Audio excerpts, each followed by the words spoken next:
je suis Alice Quinn et pendant le confinement, je vous lis des extraits de mon roman Maldon au Festival de Cannes, en feuilleton, un petit peu chaque jour. Et tous les jours, vous le recevez si vous êtes inscrit sur mon blog aux alentours de midi. Comme il s'agit d'une comédie policière, je préfère prévenir les personnes qui aiment les livres un petit peu plus sérieux, que ça ne s'adresse pas à eux. Il faut avoir envie de se divertir pour écouter ce roman. Alors, nous en sommes au 19e jour du confinement, samedi 4 avril 2020, et il s'agit de la lecture numéro 17. Dans l'épisode d'hier, Rosie est allée travailler comme chaque jour dans les bureaux de la prod, situés pendant le temps du festival dans une suite du Majestic. Sa mission du jour est de transmettre le mot écrit par Sergo à sa fiancée, Paloma Girard. C'est sur la plage du Majestic qu'elle les trouve tous attablés, discutant contrat. Les Dorsey, les mafieux et ses deux ennemis héréditaires, Piotr et Marco. Comme elle ne parvient pas à tenir sa langue, la situation devient explosive et Michael Dorsey essaie de lui faire quitter les lieux avant que ça dégénère.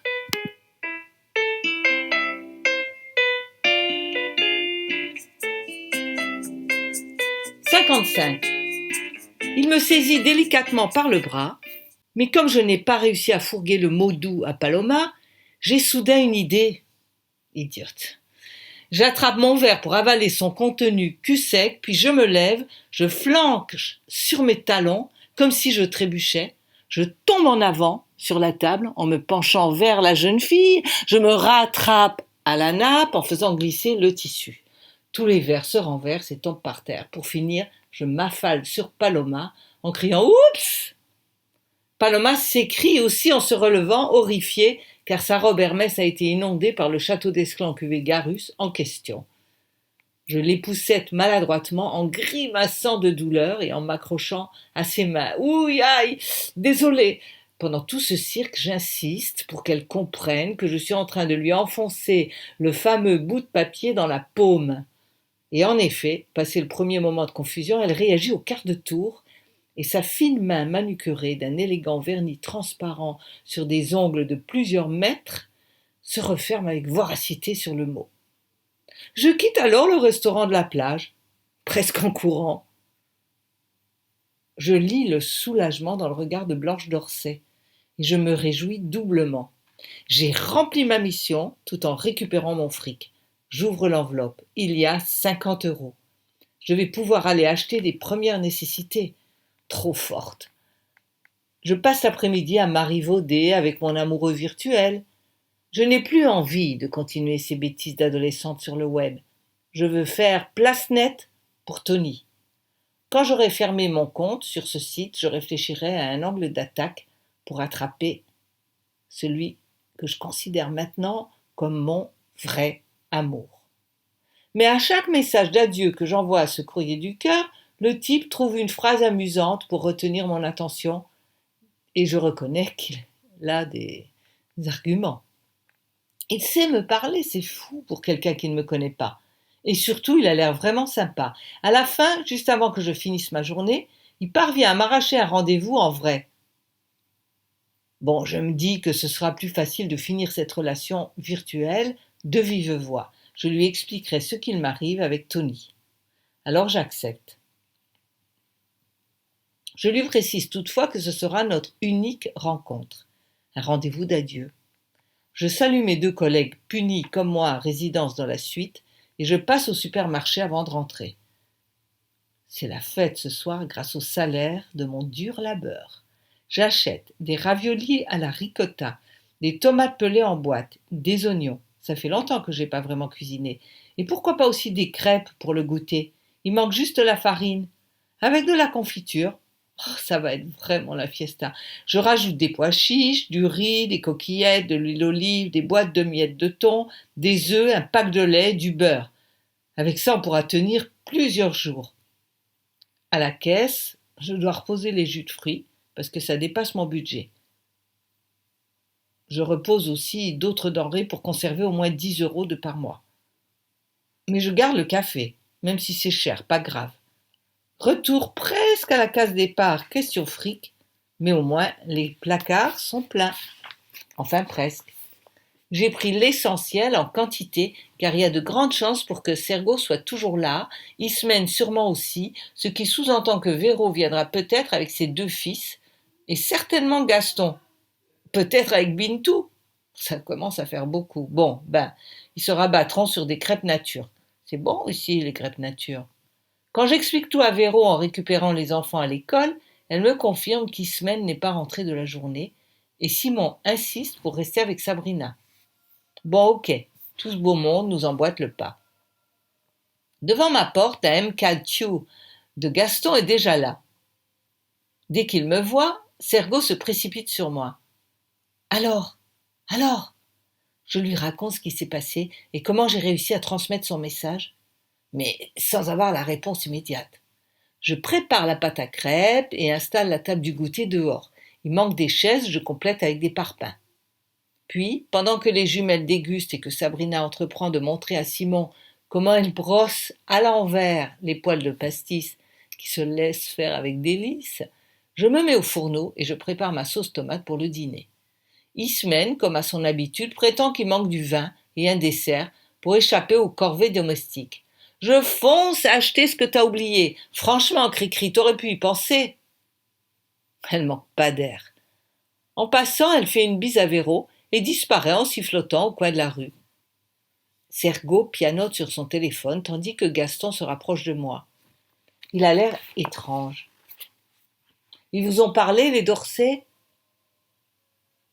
Ils n'ont pas pu, il y avait le syndicat du crime organisé international avec nous. Bon, ça va, j'ai compris, Gaston. Si vous avez quelque chose à me dire, c'est le moment. Allez, déballez. Ils vous ont dit quoi sur moi? Vous savez quelque chose? Blanche m'a dit qu'elle avait connu ma mère quand elle était jeune, que c'était sa meilleure amie.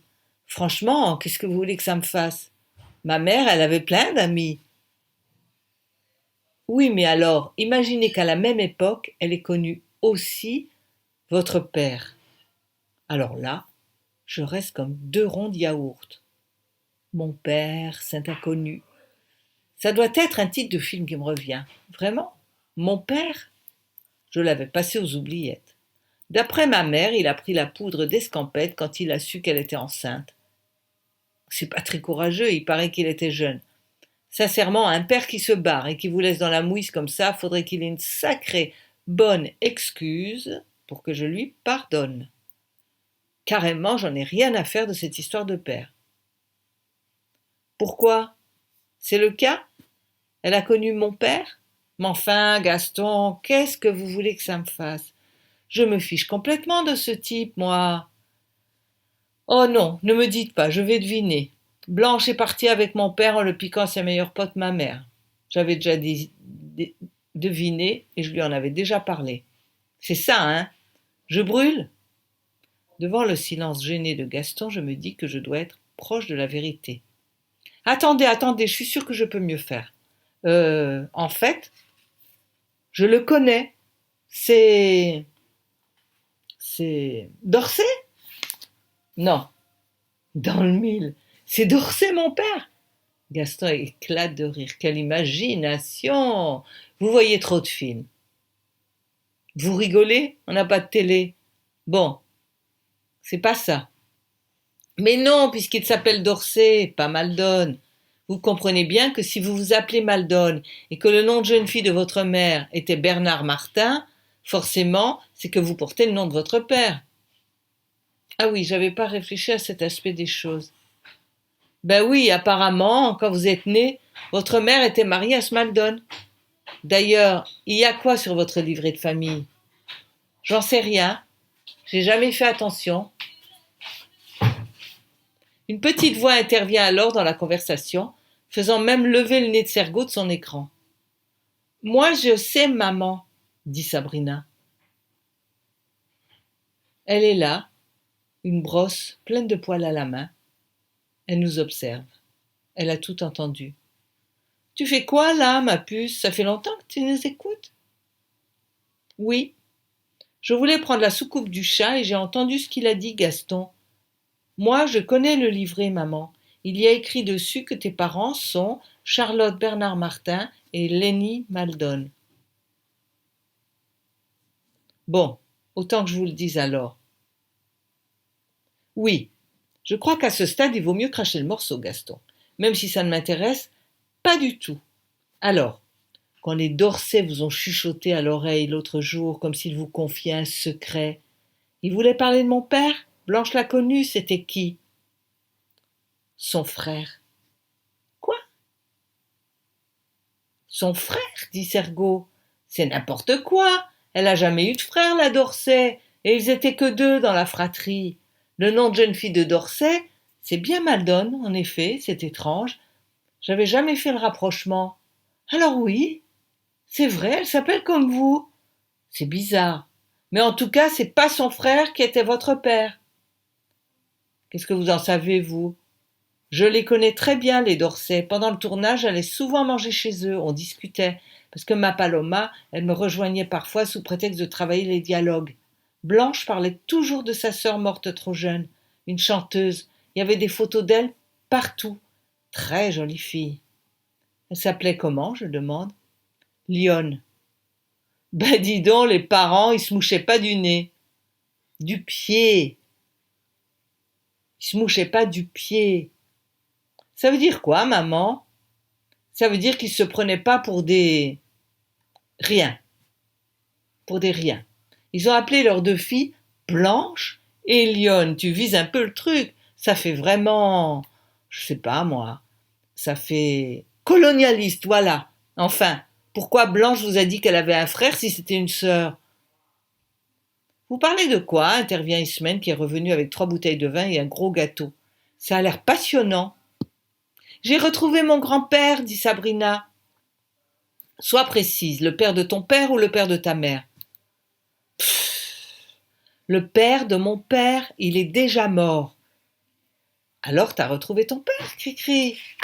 C'est chouette, dit Ismène. Enfin, chouette, ça dépend. Comment ça? Ben oui, imagine que c'est un camé, ou un alcoolo, ou un SDF que tu devras héberger, ou un malfrat en prison, ou pire encore un... Gaston se racle la gorge et la coupe. Oui, Blanche ne sait pas comment vous le dire, parce que le problème c'est que c'est pas évident d'annoncer à quelqu'un que... Que quoi? C'est un serial killer pédophile? Non, non. Comment vous dire à la fois que vous avez un père et en même temps que vous ne l'avez plus? Je comprends rien à ce charabia. J'ai un père ou j'en ai pas? C'est son frère à Blanche ou pas? Ben justement, c'est pas son frère, c'est sa sœur. Et en plus, il est mort. Enfin, elle est morte. Comme a dit Alan. Ah ok, ça va, non, je t'ai plus, j'ai pigé au quart de tour. Mais mon vrai métier, c'est la nuit, où je l'exerce travesti. Je suis artiste. D'accord, merci maman. Mais enfin, si t'avais été plus claire dans mon rêve en m'envoyant cette chanson, j'aurais mieux percuté et plus rapidement. Juste à ce moment-là, Véro entre dans mon petit salon, qui commence à être surpeuplé. 56. Cri-cri, il y a des gens là qui veulent te parler. La dame, elle dit qu'elle est ta tante. Les Dorset, s'écrie Sergo, paniqué. Il se lève comme une bombe et fonce dans la cabine de Sabrina. Trop tard, la voix de Blanche, qui vient d'entrer, l'épingle. Alan? Qu'est-ce que tu fais là? Pastis a sauté du cou de Sabrina pour affronter le nouvel ennemi. Il souffle et crache en même temps. Cri-cri? Alan est chez toi? Qu'est-ce que ça veut dire? Mais tu le savais déjà tout ce temps? Comment as-tu pu me taire une chose par... Oh, vous, ça va, hein? Question cachotterie, vous n'avez rien à envier à personne. C'est quoi cette histoire que mon père, c'est votre sœur, hein? Ça sort d'où? Le temps se suspend tout à coup, et tout le monde reste figé sur place, tandis que Blanche Dorset s'effondre et éclate en sanglots. Sergo ne bouge plus, un pied vers sa cabine. Gaston me regarde d'un air suppliant, comme s'il voulait que pour une fois je mette ma grande gueule de côté et je fasse preuve d'un langage plus doux. Sabrina observe la scène avec curiosité, comme Ismène, et puis elle décide d'intervenir en se baissant pour reprendre le chat qui se calme à son contact. « Viens là, mon gros pastis, c'est rien cette dame, c'est la Tati de maman, elle fait partie de la famille. » Elle se tourne vers moi. « C'est la vie, maman, c'est comme ça, il y a toujours des bonnes surprises. » Mon grand-père, il était queer alors. Tous les regards se tournent vers elle. C'est fou comme ma petite fille a grandi dans sa tête. « D'où tu connais ce mot, ma puce ? » ?»« Tout le monde le connaît, maman, c'est courant. »« Ah bon ? Ça veut dire quoi exactement ? » ?»« C'est pour désigner une personne non conforme aux normes sociales ou qui refuse d'être étiquetée selon son orientation sexuelle. » Ismène éclate de rire nerveux. Je regarde les autres d'un air d'excuse. Que voulez-vous ? J'y peux rien si ma fille est si intelligente. Heureusement, Michael Dorsey, dehors, appelle à la cantonade. « Ohé, qui a envie d'une glace ?» Le charme maléfique est rompu et Gaston se met à faire des signes à toutes les personnes présentes pour les faire sortir. Blanche et moi, nous restons seuls sur ma banquette. Je voudrais dire quelque chose, mais je n'y arrive pas, comme si j'avais une olive bloquée dans la gorge, un nœud au ventre, les mains moites. Pourtant, je n'ai pas peur d'affronter la réalité, et puis ce type, mon père, je le connaissais même pas. Je redoute le moment où Blanche va parler et je me demande ce que je vais devoir lui répondre. C'est vrai, on dit quoi dans ces cas-là ? Une chose est sûre, l'abcès est crevé. Et voilà qu'elle ouvre la bouche. Elle a du mal à se lancer. Je devrais peut-être l'aider, parler la première ? Le premier mot finit par sortir et elle devient intarissable. Elle m'explique ce qui s'est passé à l'époque. Ça me fait un peu de mal de l'admettre. Mais ma Moser, Charlotte Bernard Martin elle-même, elle qui veille sur moi comme une lionne, oui bon d'accord, c'est le prénom de mon père, elle qui m'envoie chaque jour une chanson pour affronter l'adversité de ce bas monde, elle qui est si intelligente et si intuitive, bon ben oui, là, sur ce coup, elle a merdé, selon la version de Blanche. Elle n'a pas assumé. Elle a été un peu trop coincée pour accepter l'homme qu'elle aimait comme il était. Bon d'accord, je reconnais que ça n'a pas dû être facile pour elle, mais quand même, moi je croyais que ma mère, elle était super évoluée, sensible, empathique, qu'elle pouvait tout comprendre, tout accepter par amour. Ils étaient trop jeunes, elle n'a pas compris. Il l'aimait, mais pas comme elle aurait voulu. Il était prisonnier de son corps d'homme. Bref, ma mère avait l'esprit étroit et elle était vexée. Résultat, elle a foutu mon père dehors. Dis donc, il méritait encore plus que moi ce nom de Maldon, le pauvre. La nature fait quand même mal les choses parfois. Oui, et même en ce qui concerne l'amour, quand il y en a. Il aurait voulu vivre avec Charlotte, t'élever, et en même temps devenir la femme qu'il portait en lui, la chanteuse étincelante. Mais elle n'a pas voulu.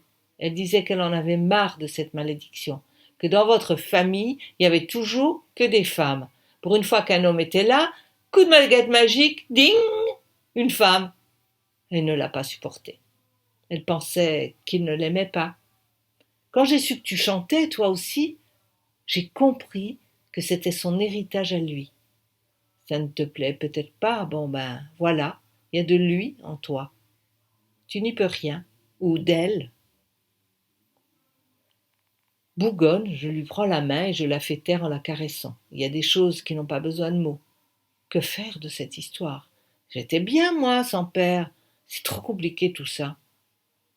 Il est mort de quoi, enfin, elle ? Un accident tout con, de moto. Elle faisait de la moto. Où sont les femmes, à la fois si belles et si pâles ? Où sont les femmes, les femmes, les femmes ? Ah bon, je ne sais pas trop comment réagir à cette nouvelle. Je ne sais pas si je dois être triste ou indifférente. Je ne pensais pratiquement jamais à mon père, et voilà soudain que je m'en découvre un. Oui, mais en réalité, c'est une femme, et pour finir, il est mort. Ça fait quand même un peu fort de Roquefort. En quelques minutes. Je suis censée faire quoi de toutes ces infos ? Me voilà, moi, de nouveau dans la position de la consolatrice. Pour pas changer. Rien ne varie en ce bas monde, rien de nouveau sous le soleil, psy un jour, psy toujours. Pendant toute cette soirée, pendant que les autres s'amusent, je suis quand même un peu sonnée. Pourtant, j'aurais dû ne rien ressentir, mais en fait, malgré moi, ça me fait tout drôle.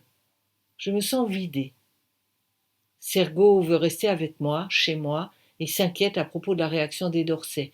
Il leur fait promettre de ne rien dire à personne. Ils acceptent car eux aussi se sentent un peu mal à l'aise avec cette histoire. Ils ont un peu la trouille.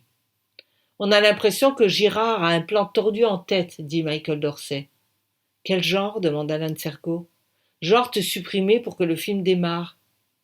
Tu veux dire quoi, me supprimer? Il l'a carrément dit? Non, mais il avait un regard de tueur en disant que l'idéal en l'état serait que tu aies un tragique accident comme James Dean et que tu entres ainsi dans la légende des acteurs maudits par le destin, morts trop jeunes. Ainsi, les ventes de ton film décolleraient en flèche. Alors c'est Rosie qui avait bien deviné. C'est pas tellement ce qu'il disait ou son expression qui m'a alarmée, dit Blanche. C'est le visage de Paloma. Elle était livide, et on voyait bien qu'elle était morte de peur. Elle voulait intervenir, mais elle ne savait pas sous quel angle prendre le problème, surtout que son père n'arrêtait pas de lui dire qu'elle était nulle pour choisir les footballeurs et nulle aussi pour les acteurs.